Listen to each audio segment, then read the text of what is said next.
Olá pessoal, boa noite, tudo bom? Olha só, seja todo mundo muito bem-vindo para a nossa primeira live da semana com aquele bom e velho tema, saúde. Vamos falar sobre saúde aqui mais uma vez. Tudo bem com vocês? Como é que estão as coisas por aí? A gente hoje vai falar com um especialista sobre o nosso março azul. Já ouviu falar sobre o março azul marinho, o março azul mais forte? Existem várias nomenclaturas, cada pessoa fala de uma forma, mas no contexto geral vamos falar sobre o março azul. O que é o março azul? Março azul ele basicamente é sobre prevenção sobre o câncer colo-intestinal. Vou até confirmar se eu estou falando o nome certo, porque é meio complicadinho. Colo retal, isso. Vamos falar sobre prevenção do câncer do colo retal. E hoje a gente tem um especialista muito bacana que ele vem falando sobre isso nas suas redes sociais há um tempo. Ele vem abrindo esse assunto para quebrar todo esse tabu sobre falar intestino reto, o que fazer, o que não fazer, como se prevenir. Então hoje a gente está com o Dr. Iraj Mohamed, que ele é um especialista nessa área e vai trazer todas as informações que a gente precisa para estar tirando todas as nossas dúvidas, todos os nossos tabus aí e o que é necessário para estar se prevenindo. Falar sobre câncer é sempre um assunto muito pesado, porque a gente tem vivência de perto, a grande maioria já teve algum parente, algum conhecido, algum amigo que lutou contra o tipo de câncer, independente de qual seja.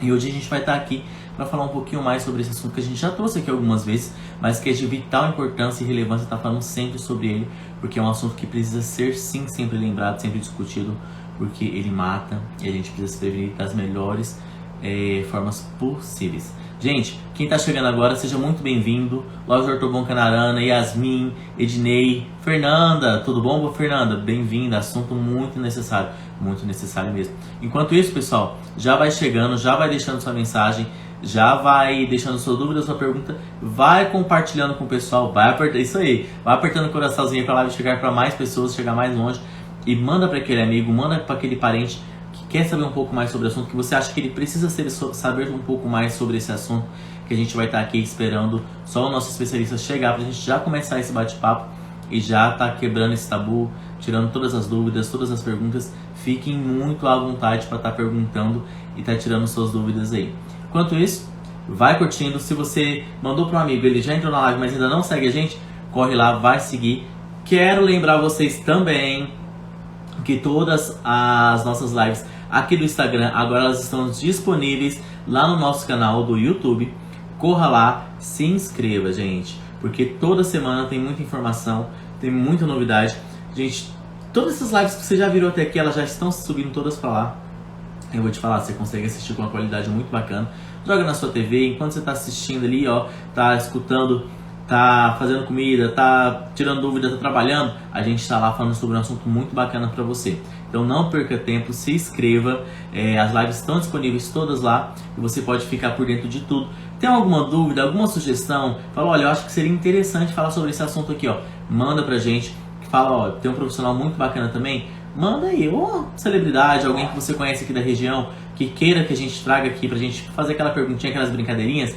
A gente vai estar aqui também sendo o seu porta-voz. Corra pra cá, que toda semana tem informação muito bacana. E toda quinta ou sexta-feira a gente tem aquele Eu Nunca muito bacana ali, aquele quebrando um pouco mais aquele assunto pesado e falando sobre, conhecendo um pouco mais das pessoas que tá aqui com a gente. Deixa eu ver quem tá chegando aqui. Mais o Lúcio, boa noite, Mai, tudo bom? Olha só, vamos vir de novo marcar a nossa live aqui, foi muito bacana. Inclusive, Mai, a live que eu fiz contigo tá subindo pro YouTube. Você já pode compartilhar com a galera. Galera do Só Forró Oficial tá sempre aqui com a gente, muito bacana, muito bem-vindo. Félix Sampaio, boa noite, prazer ter você aqui. Deixa eu ver quem mais. Nosso doutor já entrou aqui, já vou chamar ele pra gente conversar. Fernanda falou pra gente, o câncer mata um número absurdo de pessoas. Verdade. E pouquíssimas pessoas têm as informações que necessitam para estar se prevenindo. Então, vamos quebrar um pouquinho mais esse tabu que a gente já vem falando sobre o câncer há um bom tempo aqui. Sempre trazemos um especialista para falar sobre um câncer específico. E hoje estamos aí do março azul. Deixa eu chamar o doutor aqui para a gente já começar. Cadê?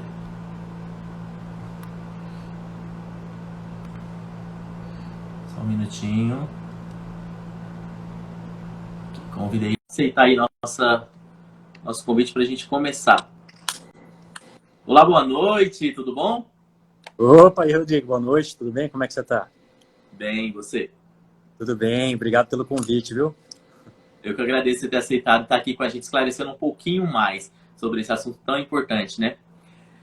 Eu já vou começar perguntando para você como a gente fala corretamente para mim não errar o seu nome.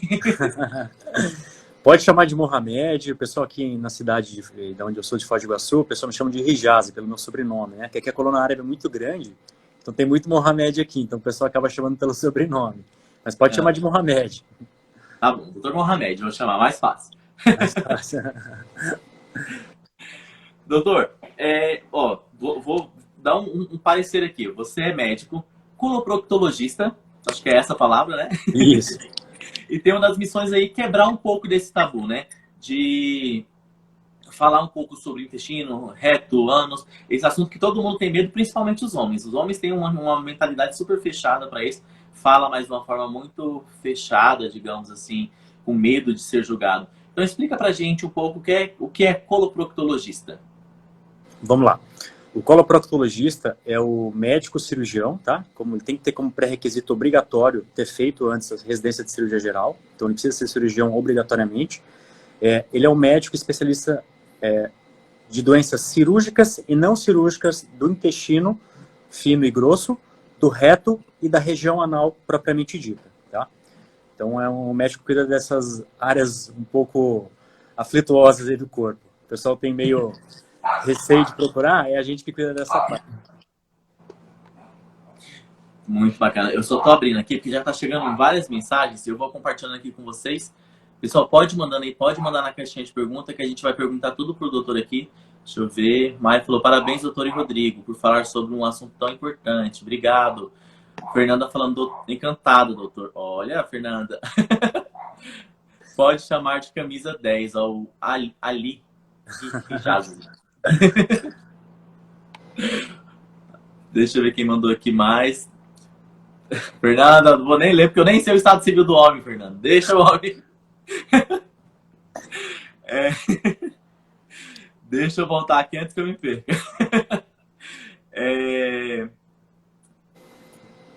Pessoal, falando como a Fernanda tá mandando bastante pergunta aí pra gente, pode mandar também, manda na caixinha de pergunta, vai compartilhando, vai apertando o coraçãozinho aí, ó, vai compartilhando com os amigos, porque eu sei que é muito necessário e pouquíssimas pessoas têm acesso a essa informação da forma que queria. Olha, acabou de ter um sósia aí, ó. Eu sou o Hijazi também. Oh, legal aí, ó. A prima, hein? Ô, doutor, por que você acha que a grande maioria das pessoas, não só os homens, mas algumas mulheres também, elas têm tanto problema em falar sobre o reto, sobre ânus em si, sobre câncer no reto? Realmente, a gente vê isso no dia a dia, no nosso consultório, né? E a gente tenta, através das redes sociais, quebrar um pouco esse preconceito, esse tabu que existe com o médico coloproctologista.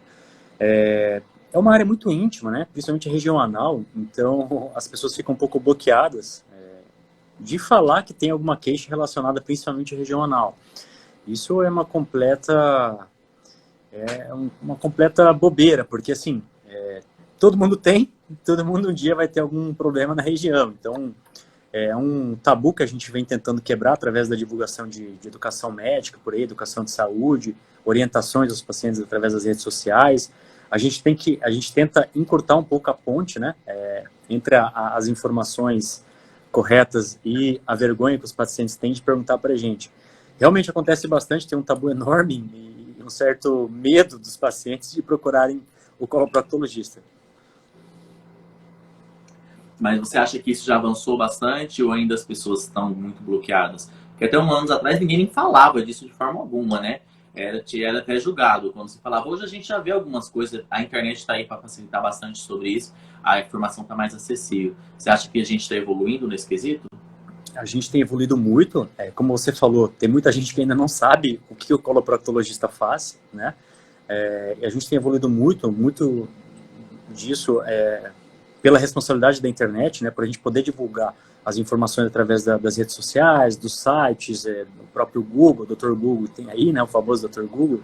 Então, hoje em dia, a gente tem quebrado um pouco esse preconceito e aquele tabu de procurar o coloproctologista e de falar dessas doenças do intestino, do reto e da região anal, principalmente, tem se quebrado e a gente está tentando diminuir essas barreiras para que a gente fique cada vez mais informado e possa informar mais as pessoas em relação a isso. Bacana. E esse mês a gente está num mês de conscientização especificamente desse tipo de câncer, né? Como os outros cânceres que a gente já conhece aí, infelizmente a gente vê pouco falar, mesmo que tendo um mês para isso, tendo uma campanha de conscientização, a gente ainda ouve falar muito pouco sobre o câncer coloretal. Mas o que de fato é o câncer de coloretal? Realmente, a gente tem que partir do princípio que se a gente tem um mês do ano que ele é destinado só para falar de câncer coloretal, é porque alguma coisa de importante tem aí. A gente não pode deixar de falar para todo mundo que está ouvindo a gente que o câncer coloretal hoje, ele é o segundo câncer mais comum em homens e mulheres, tá? Não considerando o câncer de pele e melanoma, né? No homem só fica atrás do câncer de próstata e da mulher só fica atrás do câncer de mama, tá? Então é um câncer extremamente comum na nossa sociedade, que está sendo cada vez mais diagnosticado, e isso muito por causa das informações que a gente vem passando para os pacientes em relação a fazer o rastreio, tá? Então, esse março agora, o março que a gente chama de março azul marinho, ele é um mês destinado a gente falar do rastreio, da prevenção do câncer coloretal. E o câncer coloretal nada mais é do que o câncer desses órgãos que a gente vai falar hoje, basicamente, que é do intestino, do reto. O ânus a gente não vem falando muito nesse mês, mas a gente inclui junto porque é uma sequência, né? São órgãos que são contínuos, um depois do outro, então a gente acaba colocando junto também, tá? É um câncer extremamente comum, extremamente prevalente e que a gente consegue rastrear e até combater ele no início, se diagnosticado no momento correto. Bacana. Deixa eu já abrir a caixinha de pergunta aqui, que o pessoal está perguntando já. Deixa eu ver. Acho que é bacana já começar com essa. A partir de quantos anos é necessário começar a se cuidar? Na verdade, se cuidar desde sempre, né? Agora, começar a fazer o rastreio, desconsiderando que você não tenha sintomas, hoje em dia é recomendado que você comece a fazer o rastreio do câncer coloretal com 45 anos, tá? Não significa que uma pessoa mais nova não possa vir a apresentar sinais e sintomas e até o câncer coloretal. Hoje em dia, a gente tem visto muitos cânceres em pacientes mais novos, tá? Isso não estou querendo dizer que todo mundo que seja mais novo tem que chegar e fazer uma colonoscopia, principalmente, que é o principal exame para o diagnóstico e para o rastreio de câncer coloretal. Mas a gente começa a fazer esse rastreio geralmente com 45 anos para as pessoas que não têm histórico familiar. Para as pessoas que têm algum histórico familiar de câncer coloretal na família e parentes de primeiro grau, isso tem que se deixar bem claro, tá? A gente até inicia 10 anos antes do diagnóstico que esse familiar teve o diagnóstico. Então, por exemplo, um irmão meu teve o diagnóstico de câncer coloretal com 49 anos, tá? Então, eu vou começar a pesquisar isso 10 anos antes do 49 anos dele, ou seja, com 39 anos, tá? O que for mais próximo, ou 45 anos para quem não tem história familiar, ou 10 anos antes para quem tem histórico familiar. Uhum. E isso só de primeiro grau? Se for prima, tios... A gente considera também como fator de risco, mas não tão presente como histórico familiar de irmãos e pais, que é o principal, né? E já, só para deixando a brecha aí, para não deixar passar, eu preciso deixar claro uma informação que também eu acho que todo mundo pensa, que quem tem câncer coloretal é só quem tem familiar que teve câncer histórico de câncer coloretal. E não. Quase 70% a 80% dos cânceres de intestino e de reto são de pessoas que não têm nenhuma pessoa na família com câncer, tá? Então isso tem que se deixar claro. O câncer coloretal, ele é mais presente em pessoas que não têm histórico familiar de câncer na família, tá? Uhum. E você falou sobre o câncer coloretal, mas quem tem já teve outro tipo de câncer, tem históricos de outro tipo de câncer, tem que tomar o mesmo cuidado com brevidade ou não? Pode aguardar? Tem. Geralmente, não é uma regra também, mas sim, quem tem outros cânceres tem uma chance maior de apresentar câncer de intestino. Muitas vezes também por causa do tratamento desses outros cânceres, que muitas vezes é feito com radioterapia, por exemplo, que é um fator de risco para, por exemplo, o desenvolvimento de câncer também, né? Os estudos mais novos falam isso e tudo mais. Então, sim, outros cânceres também podem ser considerados como fator de risco e a gente tem que abrir o olho para fazer o rastreio do intestino também. Até porque a gente tem que ver se o outro órgão não vai transmitir uma metástase para o intestino, tá? Ou seja, o intestino tornando-se um câncer secundário, vamos dizer assim. A gente tem uma outra pergunta aqui também, de uma mulher perguntando sobre... É normal sentir Deixa eu dar uma olhada aqui, subir aqui de novo. Se é normal sentir dor no período menstrual, no reto. A mulher sentir dor. Não, não é normal, tá? Tem algumas doenças, e vou falar dela, principalmente da endometriose, em mulheres que estão no período menstrual, que pode ter relação ou não com o ciclo menstrual. Então pode ter um pouco de exacerbação dessa dor, aí essa endometriose cometendo no intestino pode causar um momento de dor, sim, tá? O câncer não tem muita relação com o ciclo menstrual, existem sim algumas alterações hormonais, né? Mas não algo obrigatório. Então já é um alerta, né? Já tá sentindo desconforto mesmo no período Sim, tem que menstrual. investigar porque não é normal. Então a gente tem que ver o que está acontecendo, né? Se alguma inflamação no intestino, uma própria endometriose intestinal, que é um negócio que está sendo muito falado hoje em dia também, né? Normal não é, tem que ser investigado para ser descartado alguma coisa. Olha aí, pessoal, fica a dica. Em qualquer tipo de desconforto, já procure um especialista. E quais são as principais causas desse câncer específico?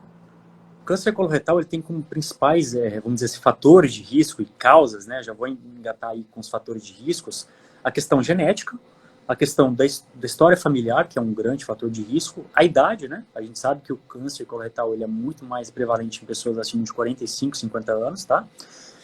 Uma alimentação desregulada, rica em alimentos embutidos, né? Tem que abrir o alerta, os alimentos embutidos, processados, são de extremo fator de risco para o câncer coloretal, ou seja, peito de peru, salame, salsicha, presunto, esses alimentos industrializados no geral também, tá?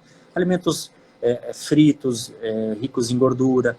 O sedentarismo também é um fator de risco que pode estar gerando e vir a evoluir com câncer coloretal. Obesidade é outro fator de risco. Hoje em dia a população está engordando muito, o IMC das pessoas está aumentando muito, e isso está se tornando um aumento também de risco, não só para o câncer coloretal, mas para várias outras doenças e também para cânceres, tá? Diabetes é um fator de risco, tabagismo é um fator de risco alto, a ingesta alcoólica muito frequente também, tá? Uma alimentação pobre em fibras, pobre em verdura, legumes, né? Uma alimentação pouco balanceada, a inatividade física, a pessoa que é sedentária, também é um fator de risco para câncer coloretal. A gente tem uma lista repleta assim, de fatores de risco, de causas que podem estar causando câncer coloretal. Tem algumas doenças também que podem estar causando, aí entre as doenças inflamatórias do intestino, entram duas doenças, a retocolite ulcerativa e a doença de Crohn, também são fatores de risco para câncer coloretal. Tem algumas doenças que fazem a pessoa desenvolver vários pólipos no intestino também, que também surge como um fator de risco para câncer coloretal. Ou seja, vocês podem ver que a gente tem uma lista enorme de fatores de risco para desenvolvimento não só de câncer coloretal, mas para vários outros tipos de cânceres e doenças também. A gente falou um pouco sobre os fatores de risco, né? E os principais sintomas que você começa a sentir logo de que você já dá esse alerta. Vamos lá. Só quero deixar bem claro que o rastreio tem que ser feito na idade inicial de 45 anos, mesmo que a pessoa não tenha sintoma algum. E por que eu digo isso, tá, Rodrigo? O câncer, para ele se tornar sintomático, ele precisa estar num tamanho grande, tá? O câncer coloretal, grande parte dos cânceres coloretais, a grande imensa maioria, ele é derivado de uma lesão minúscula que vai crescendo com o tempo. Essa lesão minúscula e pequena, ela não gera sintoma nenhum. Aí o momento correto da gente fazer o rastreio para poder tratar essa lesão pequena, tá? Então tem que tomar bastante cuidado em relação a isso. E os sintomas principais, para quando a pessoa já começa a se preocupar um pouquinho mais, que provavelmente o câncer já está num tamanho um pouco maior, alteração do hábito intestinal, ou seja, um intestino que mudou o hábito intestinal, tanto para ficar intestino mais preso, como para diarreia, um intestino um pouco mais solto. Sangramento nas fezes, outro sinal. Não é normal você ter sangue nas fezes, já é um alerta que você tem que ficar um pouco mais de olho, tá? Dor abdominal, você tem cólica, uma dor abdominal, também não é normal. Fiz um exame de sangue e vi lá que estou com anemia, só que eu não estou perdendo sangue por nenhum lugar. Às vezes você tem um sangramento obscuro, você não vê esse sangramento que ele é misturado nas fezes, só que você está perdendo sangue pelo intestino, tá?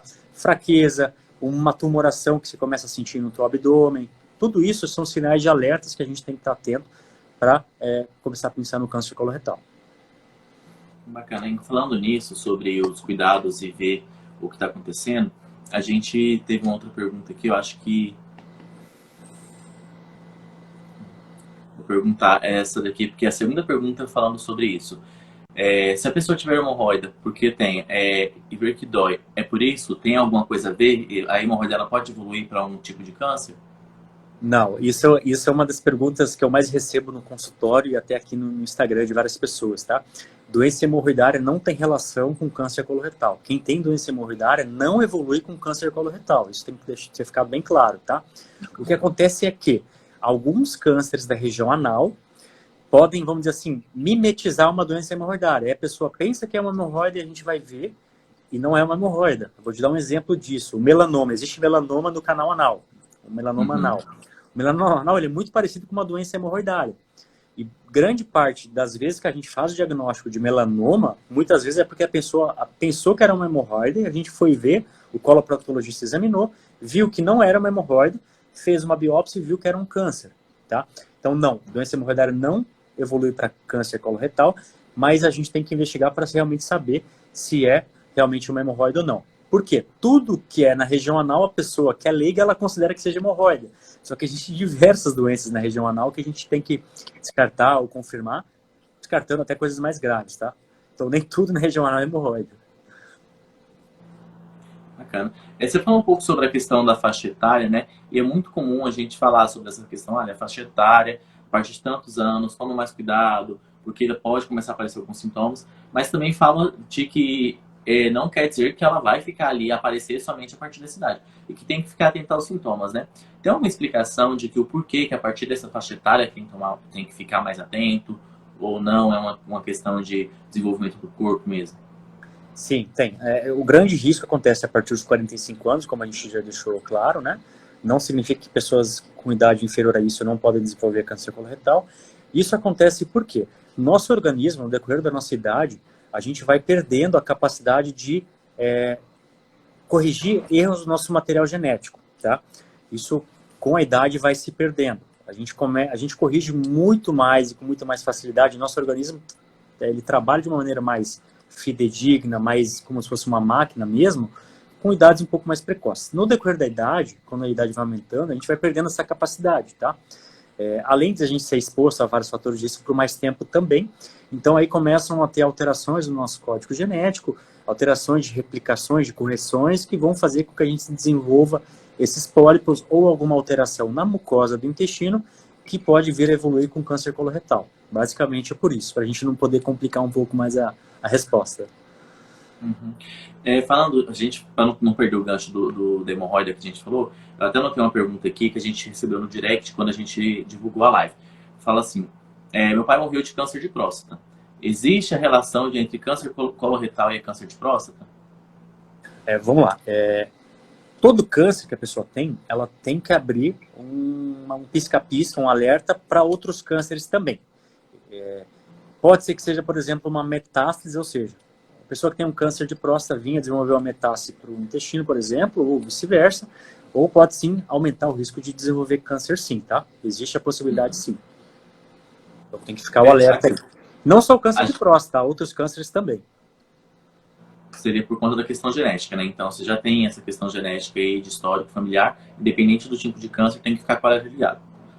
Basicamente isso. É só você pensar assim, nosso organismo, acontecem vários erros no nosso desenvolvimento no decorrer da vida, e nosso organismo ele vai lá e corrige. Ele é muito perfeito, nosso organismo. Ele trabalha como se fosse uma máquina. Ele vai lá, detecta esse erro erro genético, acontece, ele corrige isso e é excluído a possibilidade de desenvolver de câncer. Quando a gente tem o câncer, esse erro já aconteceu e não foi corrigido. E a tendência é que no decorrer dos anos isso venha a acontecer mais vezes, se não for corrigido. Por isso o rastreio, a prevenção, não só do câncer coloretal, câncer de colo de útero, câncer de mama, câncer de próstata, câncer de pulmão e todos os outros tipos de cânceres também. Bacana. A gente tem uma outra pergunta aqui. Pessoal, pode mandando perguntas que a gente vai passando para o doutor aqui, a gente vai respondendo conforme elas forem chegando. Ótimo. Mas vamos refazer a pergunta. Fissura recorrente pode ser algo grave ou está mais ligado à alimentação? Fissura anal é uma das queixas mais comuns que a gente recebe no consultório do coloproctologista, tá? Está relacionado sim à alimentação, está relacionado ao hábito intestinal, às fezes endurecidas ou fezes muito diarreicas, tá?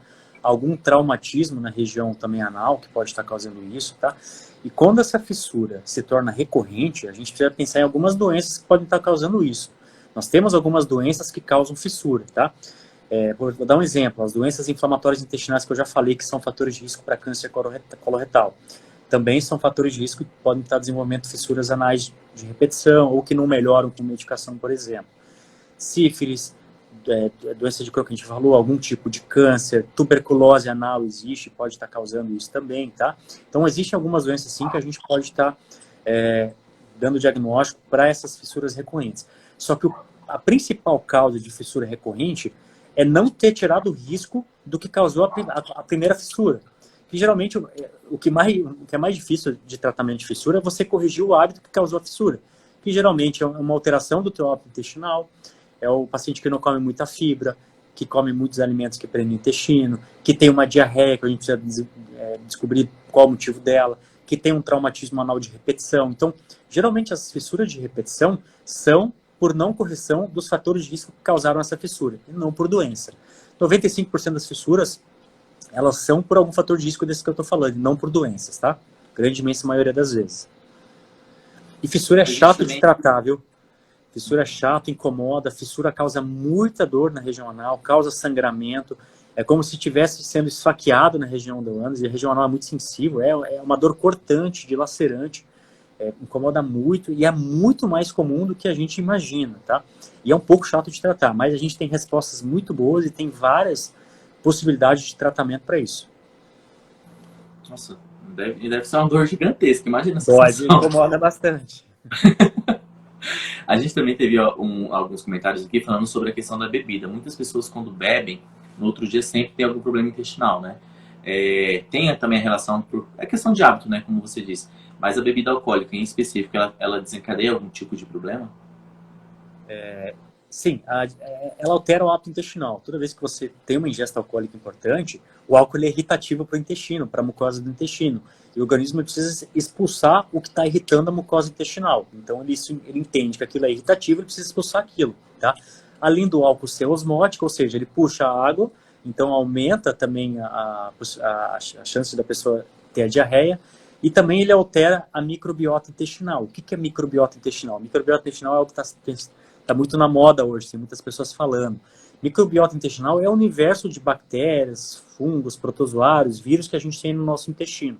E o álcool, ele causa um desbalanço entre esses agentes, essas bactérias boas, que no nosso intestino a gente também tem bactérias boas, fungos bons e etc., com os fungos e bactérias ruins. Então, o álcool, ele causa uma desregulação, um desequilíbrio da microbiota intestinal, o que gera também uma diarreia também. Então, o álcool, ele causa isso sim.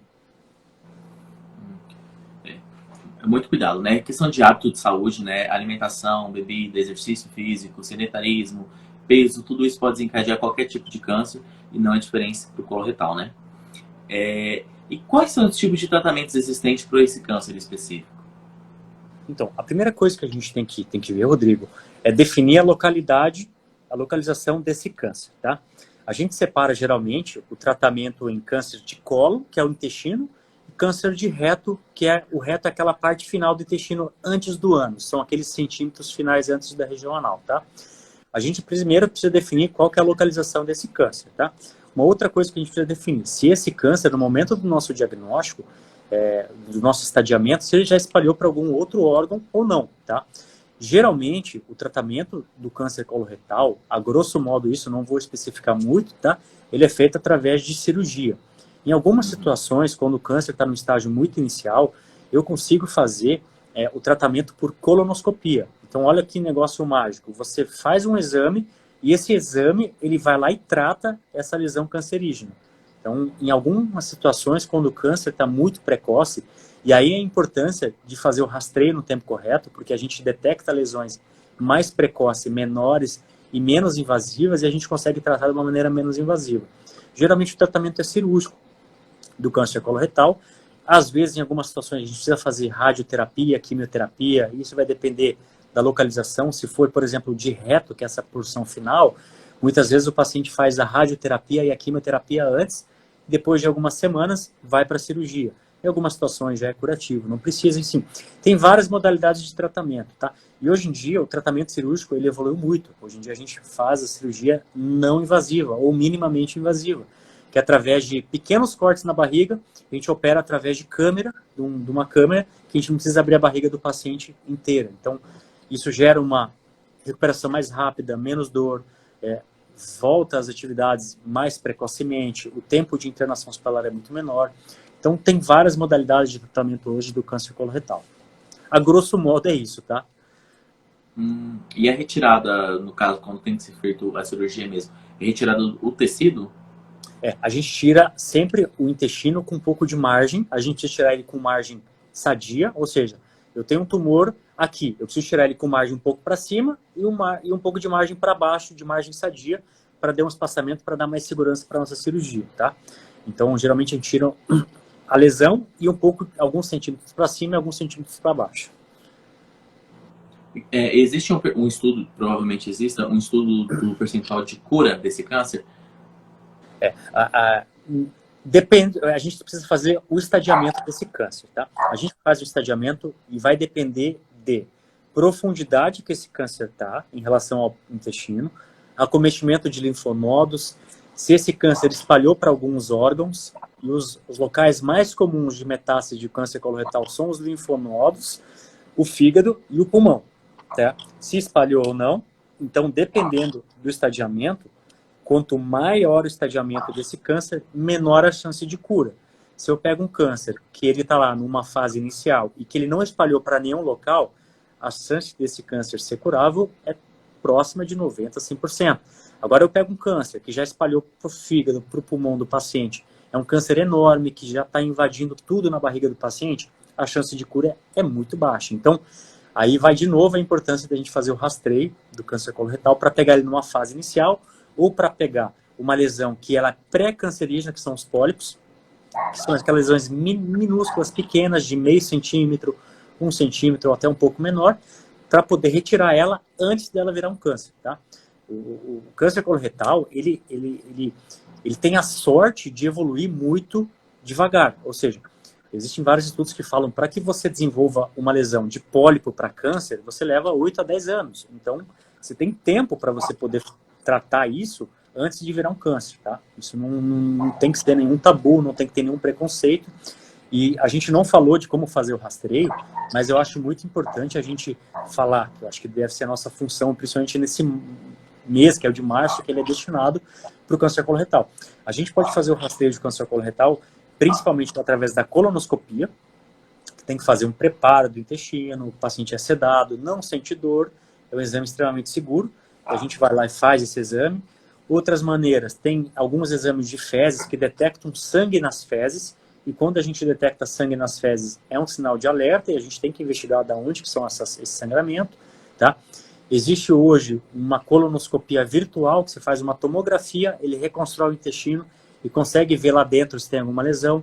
Existe o DNA fecal, enfim, a mensagem que tem que ficar é: existem várias maneiras da gente fazer o rastreio do câncer coloretal. Não pode ser um tabu.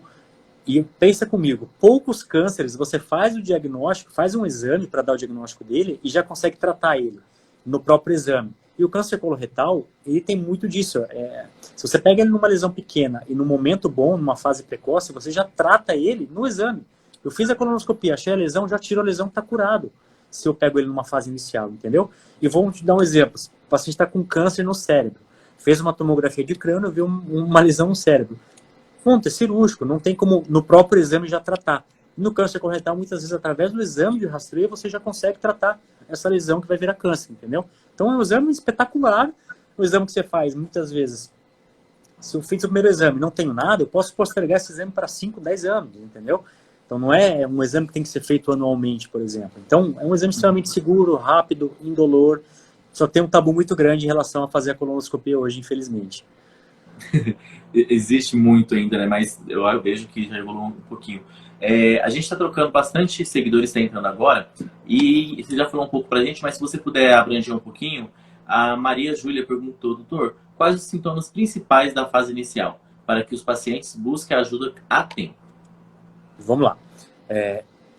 a mensagem que eu vou falar dos sinais e sintomas, mas a mensagem que tem que ficar é a que eu já falei e vou repetir de novo, tá?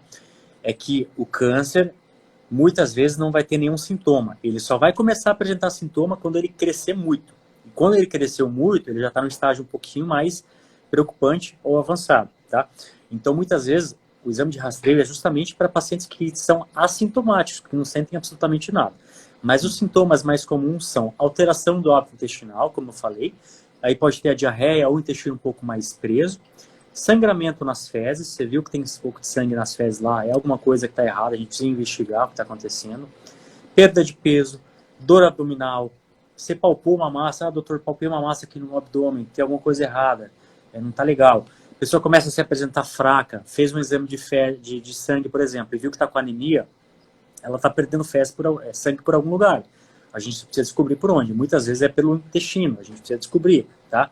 Então, alteração no formato das fezes, isso eu não tinha falado, e é bom eu falar agora, tá? Doutor, antes eu sempre evacuava e saía um formato mais grosso, hoje estão saindo um pouquinho mais fino as minhas fezes. É um sinal de alerta. Então, tem vários sinais e sintomas que a gente pode estar ficando um pouco mais atento para que a gente comece a fazer o rastreio do câncer coloretal. Você falou um pouco sobre essa evolução, né, de que está muito mais fácil hoje de detectar, os exames são super confortáveis e seguros, e às vezes numa avaliação já consegue detectar o problema e começar o tratamento. Quais são as principais evoluções que você vê hoje do que era há 10 anos atrás o tratamento do câncer para hoje? Do tratamento do câncer, o que principalmente acho que a gente conseguiu evoluir foi em relação à modalidade como a gente opera os pacientes hoje. Hoje em dia, antigamente, basicamente, a gente abria a barriga de todo mundo para operar. Hoje em dia a gente consegue fazer cirurgia minimamente invasiva, através de cortes pequenos, de 1, 2 centímetros, e a gente opera através de uma câmera. Isso faz cortes menores na barriga do paciente, o paciente volta às suas atividades habituais mais rapidamente, tem menos dor, volta a fazer as atividades físicas e tudo mais precocemente. Outra coisa que desenvolveu foi em relação ao câncer de reto, que é aquela porção final do intestino, em relação à quimioterapia e radioterapia, que evoluiu muito no decorrer dos últimos anos também, e tem ajudado muitos pacientes. Então, o tratamento do câncer coloretal, ele cresceu, evoluiu muito, mas o que aumentou muito nos últimos anos foi a taxa de diagnóstico de câncer coloretal. E por que isso? Em relação, por exemplo, os fatores de risco aumentaram. Alimentação ruim, obesidade, tabagismo, são todos fatores que aumentaram muito na população, e não só o tabagismo de cigarro, outros tipos de fumos também, tá? E outra coisa é que as pessoas hoje em dia, a gente acredita que tem feito mais exames, a gente tem educado mais as pessoas têm buscado mais educação, mais conhecimento a respeito, e tem ido fazer os exames, e a gente consegue detectar mais o câncer coloretal. Tanto que antes ele não era, e hoje ele é o segundo mais detectado, atrás do homem, só da próstata no homem, e da mulher o câncer de mama, entendeu? Antigamente ele não era o segundo, era o quarto, quinto, hoje já está em segundo, e a tendência é que isso vai aumentando, tá? Se a gente não tomar cuidado, o câncer coloretal vai continuar aumentando. E para quem não tem acesso a um especialista como você, não tem acesso a um coloproctologista, tá no interior, que não tem tanto acesso assim na saúde, qual médico, qual especialista que ele deveria procurar de primeira instância, caso ele perceba que tem alguma alteração? Vamos lá. O rastreio do câncer coloretal ele pode ser feito pelo médico do posto de saúde, tá? Esses exames que a gente falou, que podem detectar o câncer coloretal ou os pólipos, que são as lesões pré-cancerígenas, o próprio posto da UBS, da Unidade Básica de Saúde, ou o próprio clínico, ou qualquer médico de confiança da família pode estar pedindo esses exames, tá? Mas deu o diagnóstico, precisa operar, aí entra também o cirurgião oncológico, que geralmente ajuda nessa situação, quando não tem um coloproctologista, o cirurgião do aparelho digestivo também, que ajuda bastante, também alguns cirurgiões do aparelho digestivo operam câncer coloretal, e o cirurgião geral também, em algumas situações, pode operar isso também. Então, não é desculpa você não ter um coloproctologista, o próprio médico da UBS pode pedir os exames de rastreio, fazendo esse diagnóstico, ele vai encaminhar para o médico especialista para a gente poder estar fazendo o tratamento desse paciente. A gente teve uma entrevista alguns dias atrás, algumas semanas atrás, com uma urologista. Nesse caso, a gente também pode procurar um urologista? O urologista é o médico que cuida das vias urinárias, tanto do homem como da mulher. basicamente, dos rins e das vias urinárias, bexiga, uretra, pênis também e tudo mais, né? O urologista, assim como o coloproctologista, ele também tem como pré-requisito obrigatório fazer cirurgia geral antes. Você não pode fazer a residência de urologia sem fazer a residência de cirurgia geral antes. E todo mundo que é urologista é cirurgião. Assim como todo mundo que é coloproctologista é também cirurgião. Então, em algumas situações que você não tem, e se você tem algum cirurgião que é capacitado para tratar isso, sim. Se você não tem saída, infelizmente, vai ter que partir para isso, entendeu? Pode procurar, sim, outras especialidades. O negócio é não deixar passar. Se previna, procure um especialista que ele vai te orientar da melhor forma, né? Seja ele um clínico geral ou um especialista, né? Que possa te acompanhar do começo ao fim. Exatamente. Uma coisa também que a gente tem visto falar muito na internet, se o senhor puder explanar um pouco mais pra gente, depois do acidente que o presidente atual teve, se fala muito, né, sobre a bolsa de ostomia, os cuidados, o que é, por que usa, quais tratamentos que é necessário. Você poderia expandir um pouco pra gente sobre o que é, o porquê que se usa essa bolsa, quais os cuidados que tem que ter? Sim, vou falar um pouquinho. As ostomias realmente é um assunto que cresceu bastante ultimamente, né? Tem até o ator Luciano Zafir também, que desfilou com a bolsa de colostomia, né? Eles falam bastante disso. Toda ostomia, ela serve para derivar alguma coisa. Não existe só ostomia de intestino, tá? Existe de intestino fino, de intestino grosso. O que a gente mais conhece hoje é através do intestino. Então, pensa assim, as fezes precisam sair, geralmente elas saem pela região anal.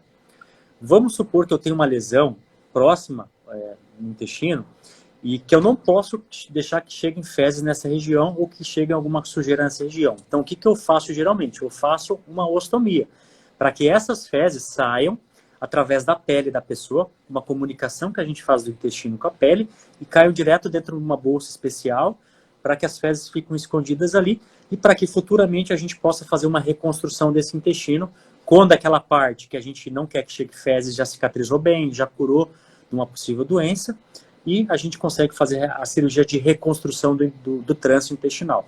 Outras situações também, cirurgias de câncer, por exemplo, muito baixos, perto do reto, muitas vezes quando você faz a reconstrução do intestino na própria cirurgia, aumenta muito o risco desse intestino perfurar e cair fezes para a barriga. Então, muitas vezes a gente faz uma ostomia para proteger essa linha de sutura que a gente fez no intestino com o intestino. Então, hoje em dia, a ostomia ela é feita basicamente para proteger o paciente. Muitas vezes o paciente não quer que a gente faça uma ostomia nele durante uma cirurgia, porque realmente é extremamente incomodativo você ter um intestino na tua parede da pele, né? Extremamente constrangidas. Mas tem um grande dilema, e isso alguns cirurgiões falam, a gente prefere salvar o paciente em 2 cirurgias do que matar ele em uma. Então, cirurgia é algo que você tem que controlar um pouco das emoções. Muitas vezes a gente deixa a ostomia para depois de alguns meses reconstruir o intestino e tirar essa ostomia, mas deixa o paciente salva uma vida, deixa a pessoa bem, saudável, cicatriza aquela região, do que já tenta reconstruir alguma coisa e às vezes traz mais malefício do que a própria doença para o paciente, entendeu? Qual que é a média de uso dessa bolsa? Você falou alguns meses, né? A gente tem vários estudos que falam que depois do 3º mês é o ideal para a gente reconstruir. Só que não é uma regra. Vai depender do motivo que a gente fez essa ostomia. Alguns pacientes a gente nem consegue reconstruir mais, tá? E tem um grande estudo que fala que pacientes com ostomia muitas vezes não reconstroem por dificuldade técnica, porque é difícil, uma cirurgia difícil de reconstrução da ostomia, tá? Mas geralmente, desde que o paciente esteja bem, sadio, cicatrizou bem, depois do 3º, 6º mês a gente já pensa em reconstruir esse intestino. É um tempo bem considerável, né? E ainda com a possibilidade de não conseguir. Considerável, e na rede, infelizmente, no que a gente vê na saúde pública e no SUS, pacientes que ficam anos com essas bolsas, não é nem meses. Infelizmente, é isso que a gente vê.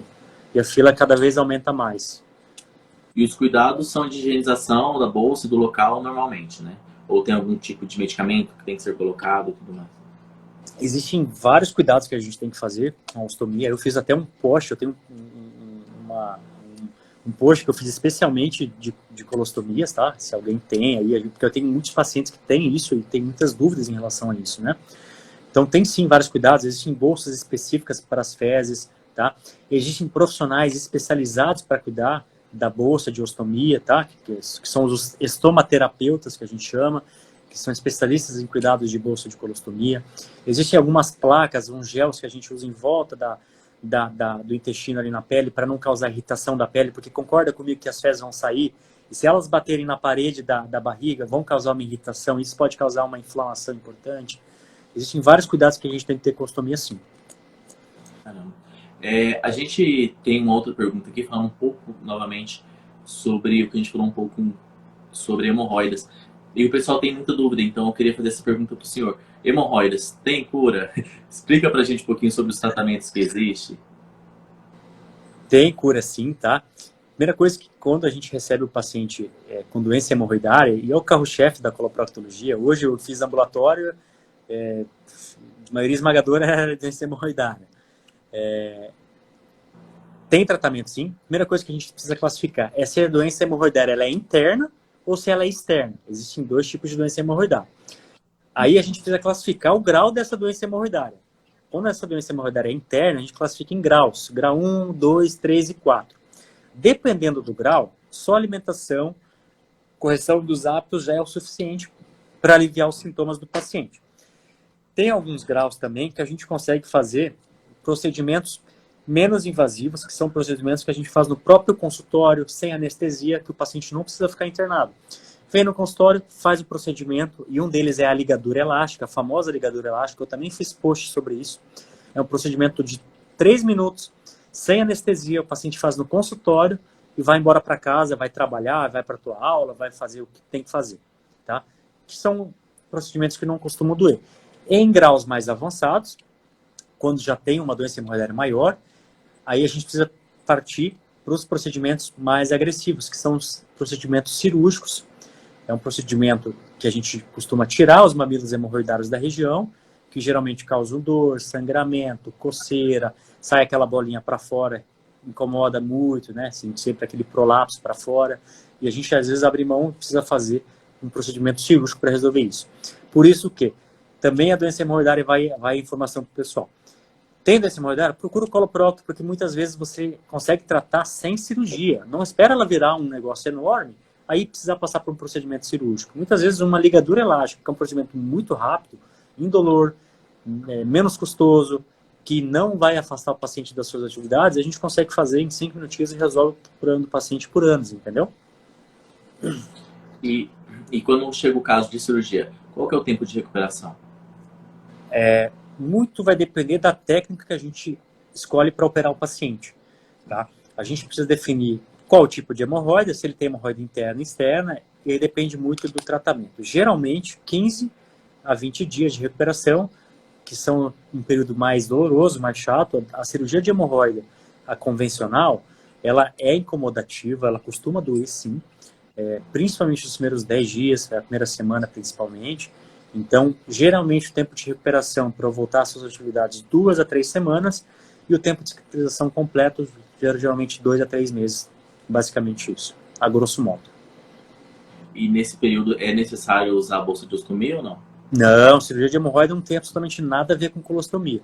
Colostomia a gente deixa para questões intestinais, inflamações no intestino, câncer, quando você tem uma diverticulite, por exemplo, a famosa diverticulose do intestino, a doença diverticular, que perfura. Para isso que a gente deixa a questão da ostomia. A doença hemorroidária é uma doença da região anal, que a gente às vezes pega um pouco de mucosa retal e a gente trata ela ali por baixo, que não tem a mínima necessidade de fazer bolsa de colostomia. São coisas completamente distintas, tá? Bacana, acho que está muito bem respondido o pessoal que estava perguntando aí. Doutor, a gente está chegando a 1 hora de live já, e nesses últimos minutinhos aí... Passou rápido. Passou rápido. A gente gosta de conhecer um pouco mais sobre os nossos entrevistados, né? A gente gosta muito de saber sobre esses assuntos. O senhor quebrou muito tabu aqui, falou muito bem sobre todo o assunto no contexto geral. Várias pessoas perguntou umas coisas que eu nem achei que o pessoal ia sentir a vontade de perguntar, e o pessoal perguntou, achei muito bacana. E a gente gostaria de fazer um ping-pong aqui, um bate-bola, para conhecer um pouco mais sobre você, sobre quem é a pessoa atrás do profissional, do médico, pode ser? Boa, vamos lá. Antes de mais nada, só para a gente começar, só queria deixar um recado. Pessoal que tem vergonha de perguntar, e geralmente as lives como coloproctologista são assim, as pessoas têm muita vergonha de perguntar. Pode me perguntar no particular, não tem problema nenhum. O que vocês me perguntar fica somente eu e vocês. O que eu puder ajudar, o que eu puder estar orientando, eu vou orientar com o maior prazer. Não tenham vergonha, venham me perguntar e o que eu puder ajudar eu estou à disposição, tá bom? Bacana, super acessível. Obrigado. É assim, eu vou falar uma palavra, você responde, pode ser uma palavra, pode decorrer da forma que você achar melhor, tá? Fique bem à vontade. É um ping-pongzinho básico. Um sonho seu. Acho que o sonho é ter saúde e ser feliz comigo, com minha família, com os meus amigos. Acho que é basicamente o que todo mundo quer. Uma cor. Azul. E Uma preto. pessoa. Azul e preto. Uma pessoa, minha esposa e minha mãe.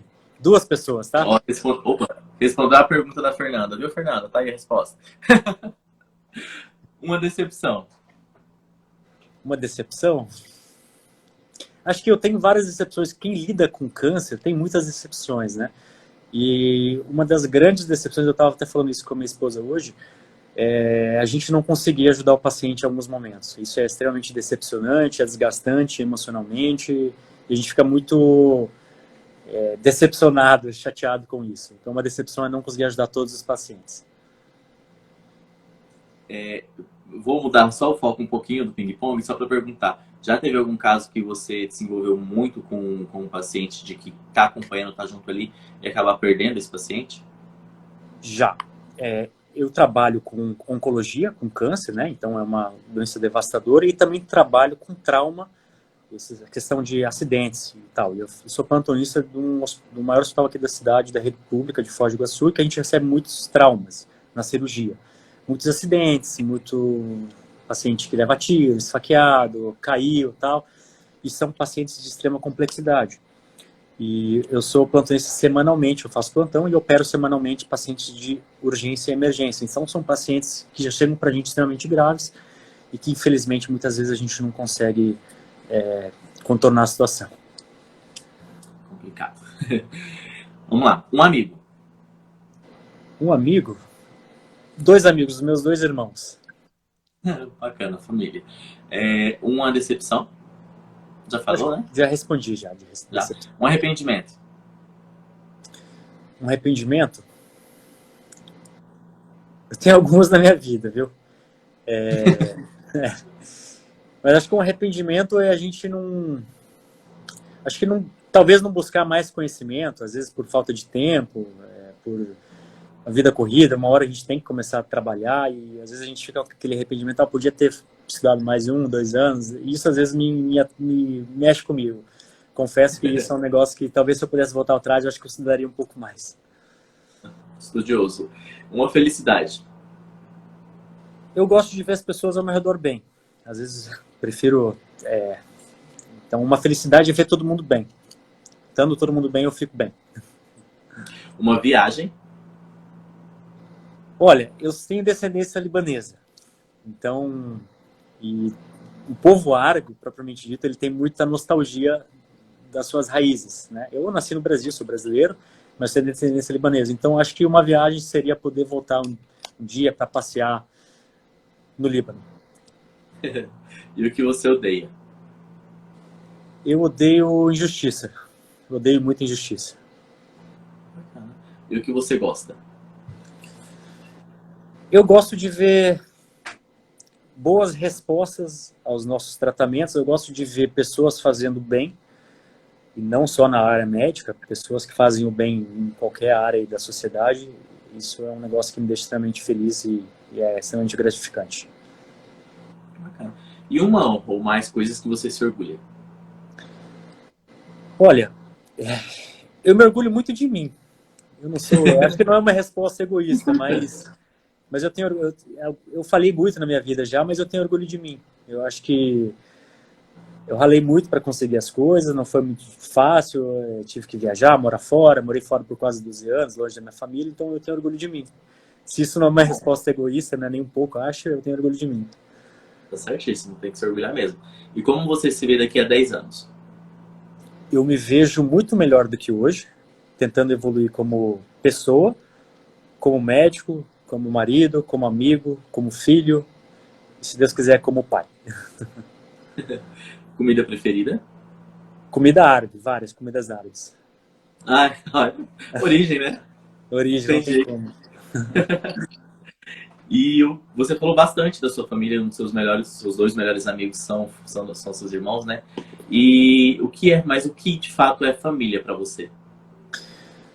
Família, para mim, é o céu e o inferno, não são só coisas boas, né? Família é tua casa, é onde você demonstra tuas fraquezas, onde você mostra teus problemas mais confidenciais, onde você consegue ser você mesmo. Você não precisa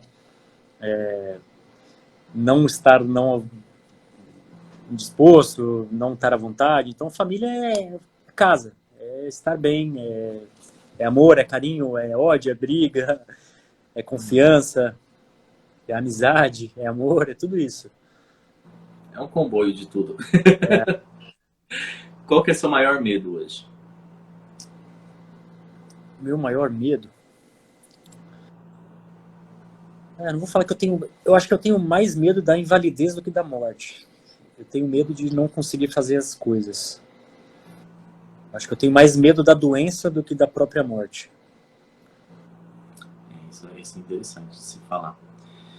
Agora aquela perguntinha clássica. Vou falar por Mohamed, como se fosse Mohamed, como você me disse. Mohamed por Mohamed. Quem é você? Eu sou um médico, um homem de novo, 30, 31 anos, que tento ajudar todo mundo ao meu redor, que erro, como todo mundo erra, que tenta acertar sempre, que tenta ajudar todo mundo, que gosta de ver todo mundo bem, que gosta de ajudar os outros, que vivo basicamente em prol do meu trabalho. Eu vivo para trabalhar, para ajudar os outros. Estou tentando melhorar isso para poder focar um pouquinho mais na minha família. Eu acho que é isso, uma pessoa que tem suas falhas, mas que tenta acertar sempre. Bacana. E esse foi o Dr. Mohamed, pessoal. Ainda fico na trava ali na hora de falar o nome, mas vai dar certo. Vai dar certo. Não, foi super bem, falou correto. E você quer deixar uma última mensagem para o pessoal? Tipo, olha, o que procurar, onde procurar, quer se informar, vai nessas vias. Quero sim. Eu sou coloproctologista e eu trabalho com uma área que ainda tem um tabu muito grande na nossa sociedade, que é o intestino e o ânus, né? Então, a mensagem que eu queria deixar é para que não tenham vergonha de procurar médicos, não tenham vergonha, tá?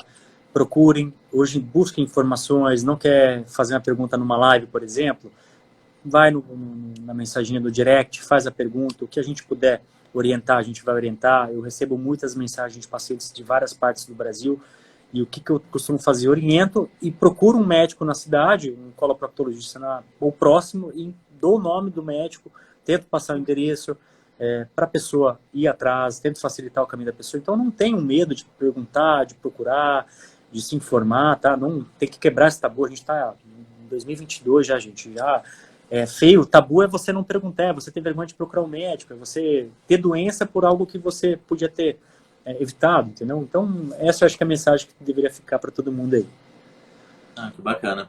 Eu queria muito te agradecer pela sua participação aqui com a gente, foi muito bacana, esclareceu muitas dúvidas, quebrou muito tabu, eu fiquei muito feliz do pessoal estar perguntando abertamente, sem medo. Como eu disse, foi um pouco mais do que eu imaginei, porque normalmente quando se fala sobre um assunto desse, ainda o pessoal ainda fica um pouco reprimido. Mas eu também achei, as pessoas têm vergonha de perguntar, e hoje teve muita participação, né? Né? Então foi muito bacana. Eu quero deixar meu canal de comunicação aberto para você aqui, precisando, inclusive os contatos que você disse, os posts que você tem explicando sobre alguns assuntos, quiser mandar também, a gente vai repostando aqui, porque é um assunto que tem que chegar em muito mais pessoas do que a gente tem hoje. Infelizmente, as pessoas têm uma via de comunicação muito boa na palma da mão, mas não procuram profissionais específicos. Então, é muito interessante a gente estar compartilhando isso cada vez mais. E mais uma vez te agradecer e deixar aberto o canal aqui para você, para quando você quiser. E dizer que a nossa live vai estar disponível, ela vai estar salva no meu perfil, a gente vai te marcar lá também para você estar compartilhando. E também está no canal do YouTube, que o pessoal que está assistindo aqui, está acompanhando, quer assistir depois pelo YouTube, quer colocar na televisão, no computador, vai estar disponível lá. Fique à vontade, a gente vai estar repostando e passando para o doutor também, para ele estar disponibilizando para todo mundo que tiver necessidade ou curiosidade de estar acessando. Muito obrigado, estamos aqui porque precisar. Rodrigo, obrigado pelo tempo aí, pelo espaço para a gente estar falando de um assunto tão delicado, né, do câncer. coloretal e também de doenças orificiais da região anal. Eu que agradeço o convite, fico muito honrado pelo convite, honrado por poder compartilhar um pouco de informação com o público, ter educado um pouco mais em relação à área médica. Eu só vou te pedir uma coisa, se você puder só, não sei como é que faz aí, para eu poder compartilhar no meu feed, tá? A nossa live que eu gostei bastante também e quero compartilhar para todo mundo. Eu te mando lá no direct explicando. Então, beleza. Obrigado, viu? Obrigado pelo convite. Eu estou à disposição para futuras lives novamente. Vamos marcar sim. A gente está programando algumas coisas aqui para os próximos dias, nos próximos meses, a gente entra em contato para a gente estar marcando novamente. Beleza, obrigado, viu? Um abraço, boa noite. Abraço, boa noite. Tchau, tchau.